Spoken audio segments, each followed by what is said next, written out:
And from there, you start building on your career and you land at Rogers. And you're the director of sales, but you're also a brand ambassador at Sportsnet. But let's get to the beginning of your Rogers career because a lot of people are going to be very familiar with Hello Magazine. And I don't think they realize that you had a big hand in launching it in Canada.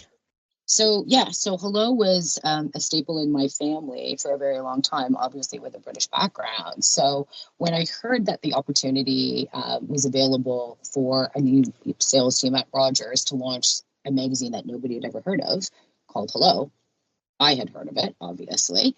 I was super excited about it. The difference was, though, for me, is that I had a B2B publishing background and not necessarily a consumer sales background. So I was up against a lot of people. I'll never forget it, but they did give me a shot and ended up actually starting out there as a sales executive and worked my way up to director of sales of Hello Magazine.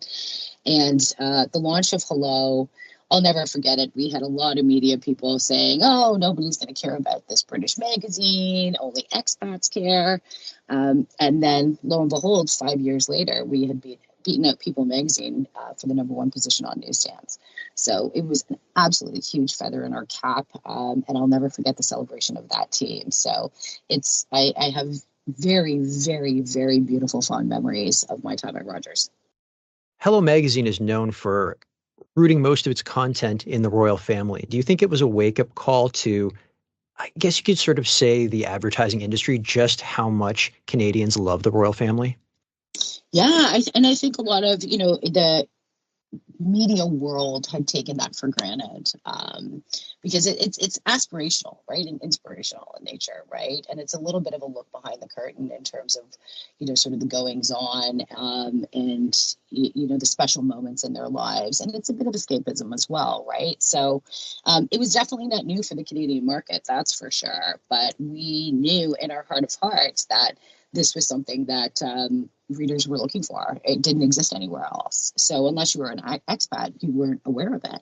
And then we kind of transitioned into sort of like the red carpet tiffs, if you will, lots of celebrity photo shoots. It was a really magical moment in my career.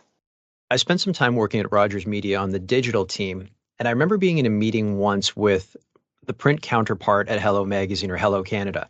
And they, half jokingly, but they're being serious, they said that there was a pool going on and everyone had to buy a number. And that number represented the number of times you thought Kate Middleton was going to appear on the cover of the magazine. That's actually true. It's a bit of a fun game. Although when I was at Hello, Kate and William were just dating. Like, she wasn't sort of obviously who she is today. And even Harry I think he was dating Chelsea at the time. Meghan wasn't even on the scene. So yes, Kate, we were super excited about the growth of their relationship, and we hoped that she was going to be the queen one day. And here we are. So the rumor is actually really true. That must have done gangbusters for the magazine, because I remember all the hype around Kate Middleton. Even when they were on a bit of a break, you still had something to write about. Where is she? Is she anywhere near the palace? Anything like that? Oh yeah. She became an icon basically overnight, right? So it was definitely something new for us to report on, and it wasn't just the tried and true that you'd seen before gracing the covers.